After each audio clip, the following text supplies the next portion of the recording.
You know, when that time you get a letter through the door and it tells you that you've been parking somewhere for 2, 3 minutes extra and you get fined £100? Hmm. Happened to me today. I parked somewhere locally and I got fined £100. I'm not going to swear, I promise. Oh my gosh. And the extra amount, it would cost me only 30 pence extra, but what I'd done was 2 hours free parking. So that, I have to say, gave me a bad mood. It gave me a bad mood. I was peed off because I'm thinking, what the hell? It's like a couple of minutes extra in an area that they would have made a 30 pence extra if paid for another hour or something. And only because I just didn't pay attention. And that's how it is, right? Yeah. Of course, it's going to set you in a bad mood. So, my name is Harun Rabbani. I am someone who gets occasionally fined, but I'm also a functional medicine specialist. But what I do is, with all the coaching, health coaching, and entrepreneurship, I help people with type 2 diabetes, primarily business owners, reverse their condition. And we are joined by Dr. Ashish Paul, we're going to talk about mood swings and a bit about you, Ashish, for our audience. Yes. Good evening, everybody. Dr. Ashish here. I support women going through fertility issues, and mood swings is quite related to women, and a lot of a lot of issues that they go through. Mood swings is part of that, and we'll talk about that how. Okay, so let's go over some of the consequences straight away about mood swings. Yep. Mood swings, we'll talk about the causes later. Some of the symptoms, for example, and just think from a psychological perspective, there's different personality types. So, one personality type, if they have a mood swing, in other words, usually, by the way, just to clarify, a mood swing is what? Where you go from so called happy state to usually a negative state. So it's a big shift from being happy, sad, or happy to angry, frustrated, peeved off. And it could be 1,001 reasons why you feel that way. But the Yep. point is, there are certain consequences of mood swings, and it begins with the point of how you make decisions. So there's a great book I read years ago. I forget the author, but the book was called Don't Sweat the Small Stuff. And I can't remember if it was Don't Sweat the Big Stuff or Small Stuff, but Don't Sweat the Stuff anyway. And so one of the worst things I learned, one of the worst things you can ever do is make decisions when you're on a downward swing, a downward cycle. Why? Because very often you make rash decisions. And so one of the personality types will start taking on unnecessary risks, and they will risk other people as well, whether it be an investment, whether it be to do with relationships or their work. And so mood swing affects them in that way. Other people, they're very much about relationships, but if they have a bad mood swing, what they might do is, from being someone who's joyful and blissful, they'll either go over the top with superficial relationship or go the opposite direction, which is cut themselves off from everybody else. And another type of person perhaps would end up disconnecting from people and playing the victim, or that same personality type can go the other direction, which is become codependent on people. The point is, I mean, there's all sorts of personality types. The point is this, that when we have mood swings, there are always consequences if during the mood swing you're making important decisions, and sometimes even the little decisions. So be very, very mindful of mood swings. We'll talk about how you deal with them in a minute, but let's talk about some of the most common causes. So a lot of people associate, and I'm sorry, it's just a stereotype. It's how it is. They associate PMS with mood swings. Now, first of all, is it just women who have mood swings, or what about men? Both have mood swings. Women have more mood swings, I think, as far as studies tell us. We spoke about that yesterday as well. But it is because women have more hormones that to deal with. Men, generally, we are talking about testosterone, and testosterone gives more aggression rather than a mood swing as much. And women, because they have progesterone, estrogen, and the whole menstrual cycle in their lives, and that causes them to have more mood swings. So women have it more, men have it less. So just to clarify about men, and this is important because from my experience as a man, and I'm an everyday man, so as you would expect a man to be when he's biologically that way inclined. I'm that way. Sorry, I'm not having a dig at everybody else, but anyway, I'm a man, and yes, I do occasionally have mood swings, including and including having bills. But what's interesting is how men deal with mood swings. So we generally shut up, we close down, Mm, we don't. And I experienced it today. This is interesting because here's our show here, and today, one of the rare occasions, I have a mood swing, and I actually felt really down. I didn't want to talk to anybody. Didn't want to. So what did I do? I went to the gym, had a workout, went to the sauna, and it was interesting because as soon as I was in the gym having my workout, I forgot about it. mm. As soon as I threw myself into work just Sweat it before the out. gym, I've sweated it out, and by the time, yeah, the sauna, it was gone. So it's interesting when you're self-aware that when you have a mood swing, you can make bad decisions. We'll stay on men because on the women's side, there's a lot more to talk about. And Yeah. one of the things about men, you mentioned about hormones, is anabolic steroids. Here's what I've noticed since training in the gym and in martial arts, but particularly gym, I've noticed since 1985, there are some people who go in and do a normal workout like myself. Others will do a workout because they want to get huge. And I've seen them where from being skinny, suddenly they're pumped like a bodybuilder. They're on anabolic steroids. And I've seen how they become aggressive and horrible. It's almost funny because some of them came and did martial arts and they thought they could be aggressive and horrible with me. It doesn't work. um, but also means they'll take that into their relationship. And I know of people like, I won't mention names, but famous boxer I can think of who probably was on drugs. He took his violence home to his wife. So, yes, Mhm. it does affect men. But from the research, it shows that there's twice as many women have mood swings than men. Now let's talk about a bit more about PMS so that men can understand. Please explain PMS so an everyday man who knows nothing about it can understand what PMS means. So he can be there supporting, right? Yes, so we are talking about mood swings in the PMS, Yeah. premenstrual syndrome or premenstrual tension. Mood swings are at various stages. So PMS is one stage where when women are going into their periods a week before their periods, even up to 10 days before their periods, for women who have very heavy periods or maybe have endometriosis, they feel mood swings or they feel the downs, the low, the depressed state, or they may feel really hyper state where they cannot control their anxiety. Either of those or both of those states, more common in PMS, PMT.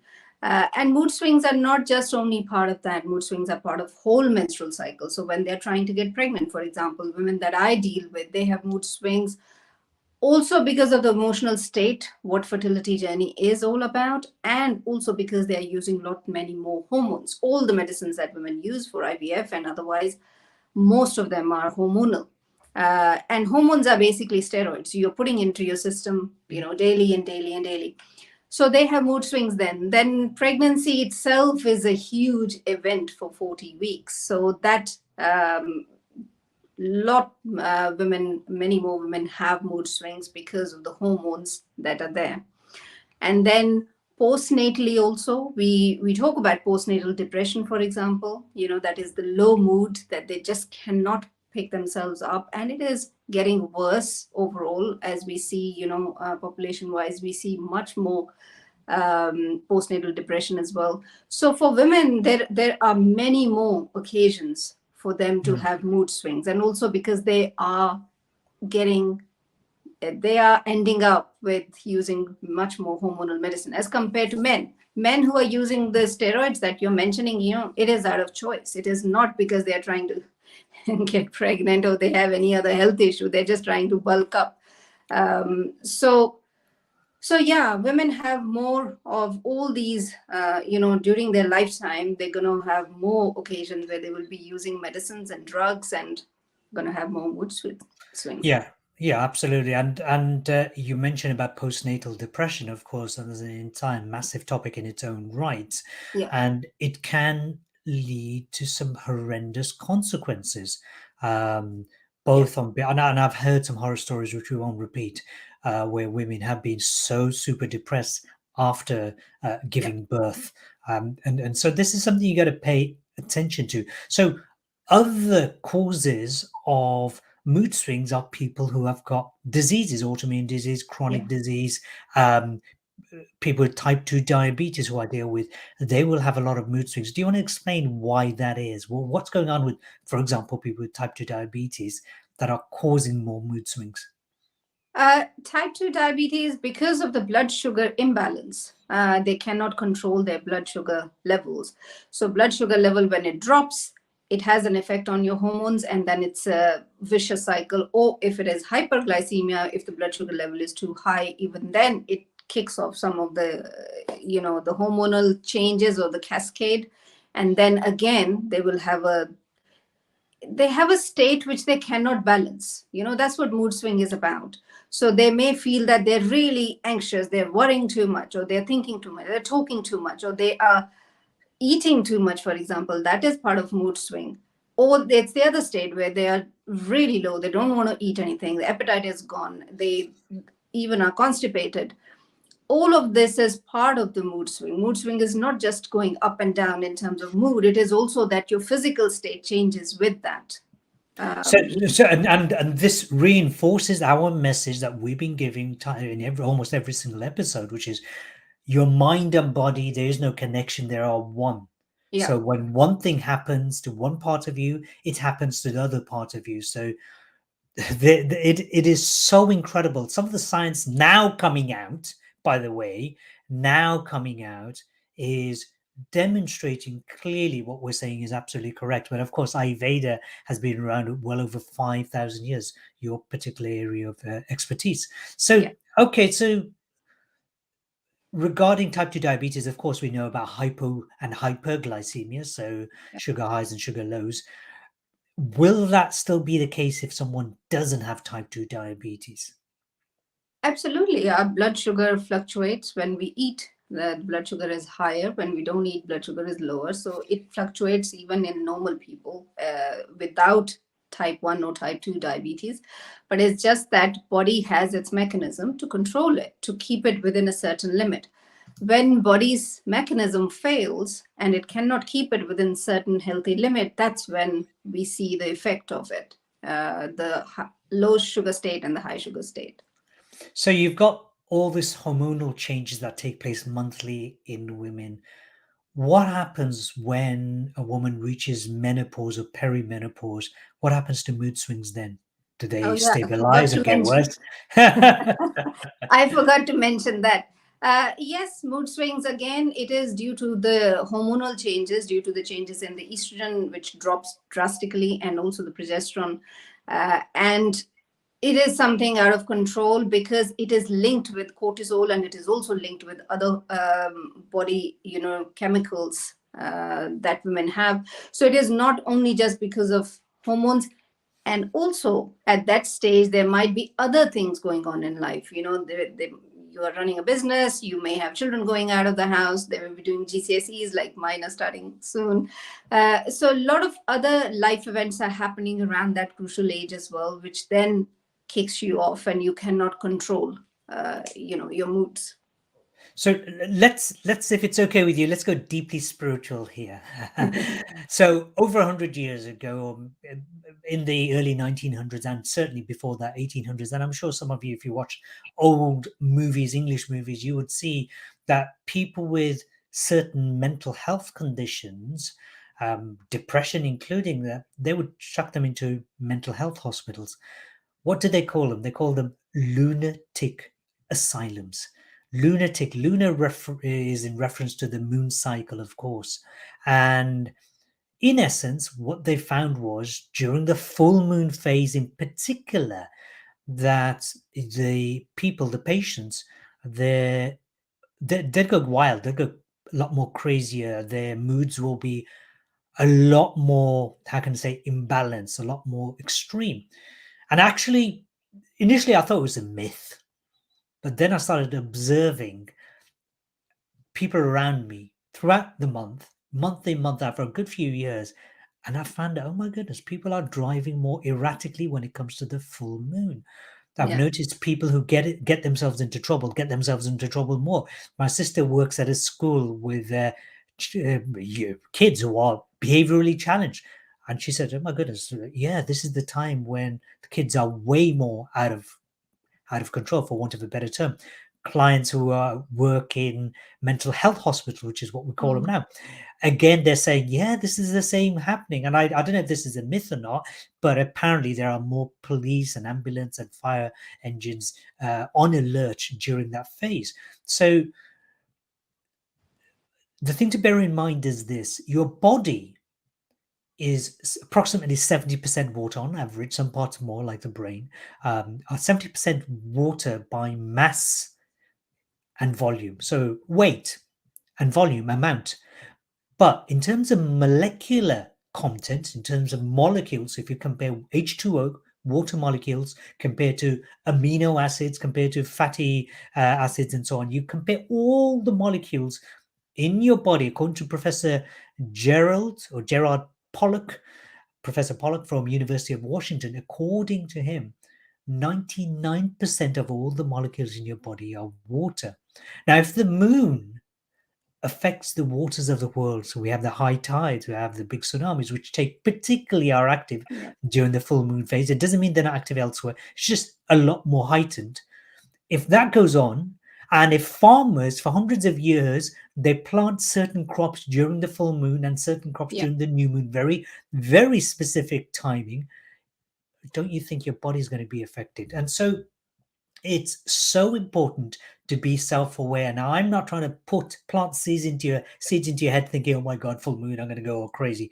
No, just be aware of yourself. We're going to come back to helping yourself. Now, the illnesses, of course, speaking of mental health illnesses, if you're suffering from depression, anxiety issues, you have bipolar disorder, or you have borderline personality disorder like Amber Heard has, in the Amber Heard Johnny Depp trial, you are more likely to take extreme actions. We're talking about severe, severe extreme actions. So if someone in your family or yourself have got that, you must pay attention to the rest of what we're about to say. So Ashish, tell me about sleep. How does that affect moods, if at all?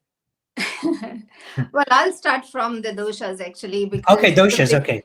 everything affects from your body and mind constitution, and sleep is part of that. So to Mm. understand your body and your mind constitution, how do you behave, how do you act, how much sleep do you need, how much sleep does your body and your mind needs, it is according to your constitution. So vata, pitta, kapha, as we know, three types, and then there is vata, pitta, pitta, kapha, vata, kapha. So various combinations of your doshas, and understanding that. So find out what your body mind constitution is, find out what foods are good for you and what are bad for you, find out how many hours of sleep do you require, and everybody's sleep hours are different.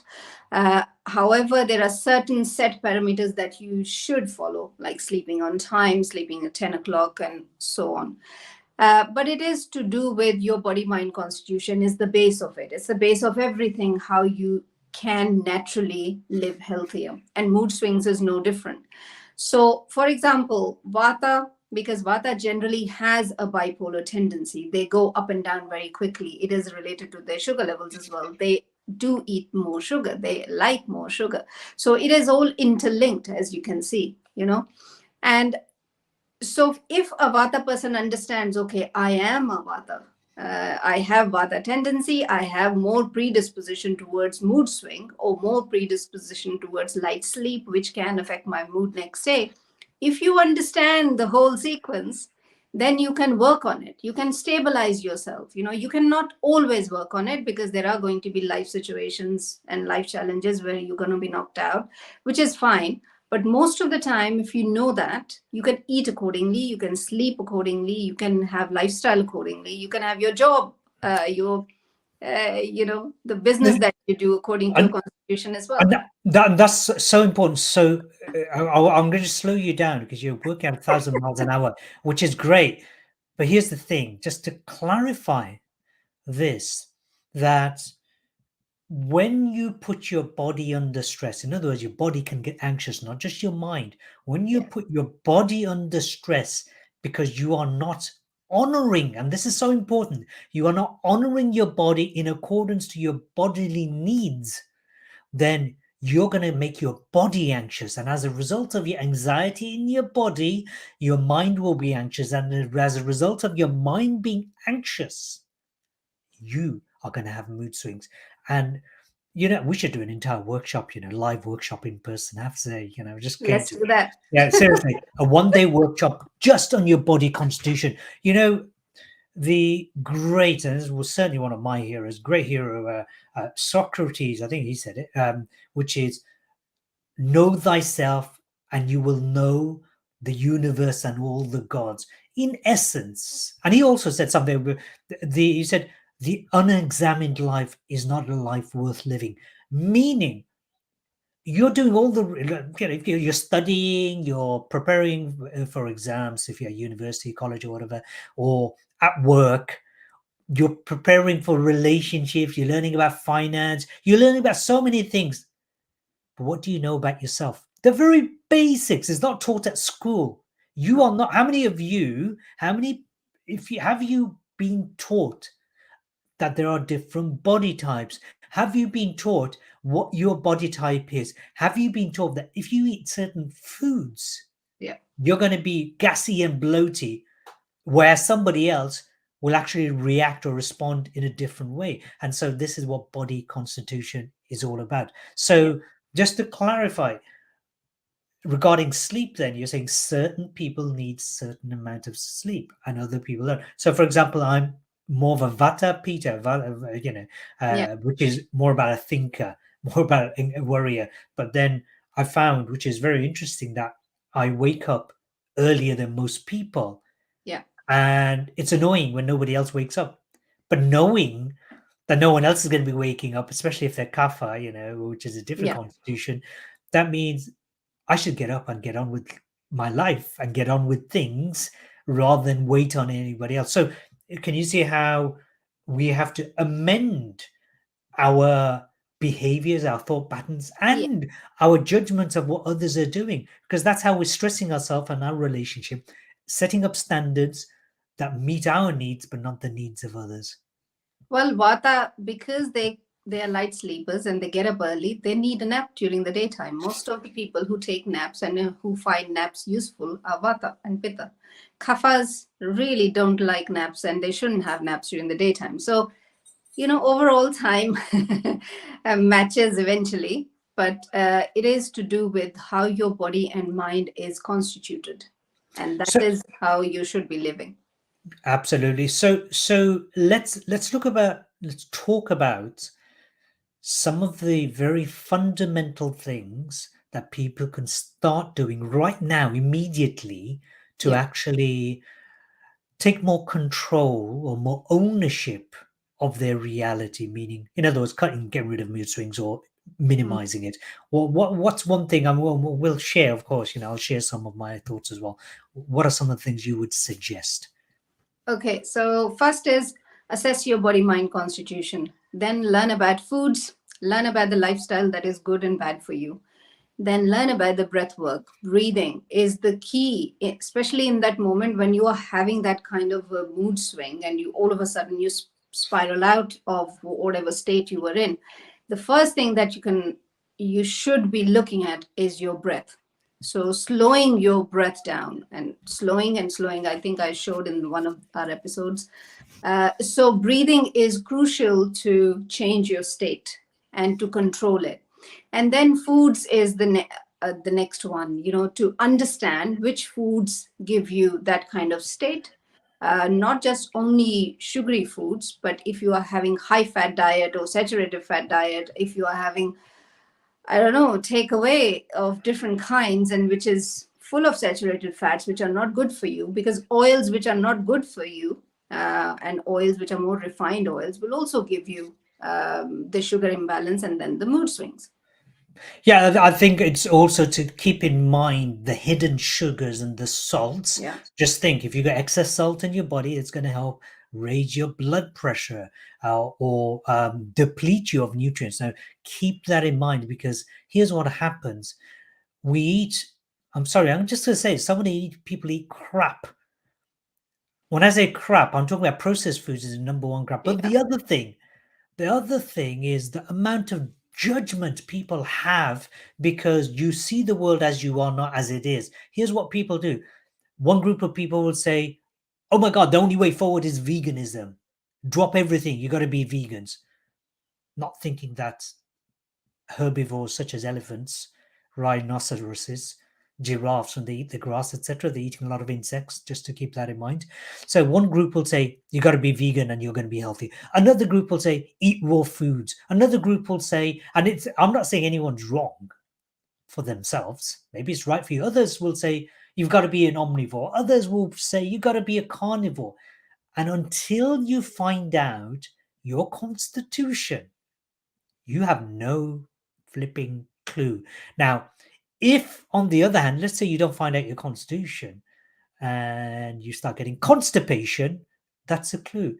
You start getting diarrhea, that's a clue that the food that you're eating isn't supporting you. So there's so many things you can do. However, rather than be judgmental and get a generalized answer, that may have worked for one person or one group of people, explore yourself.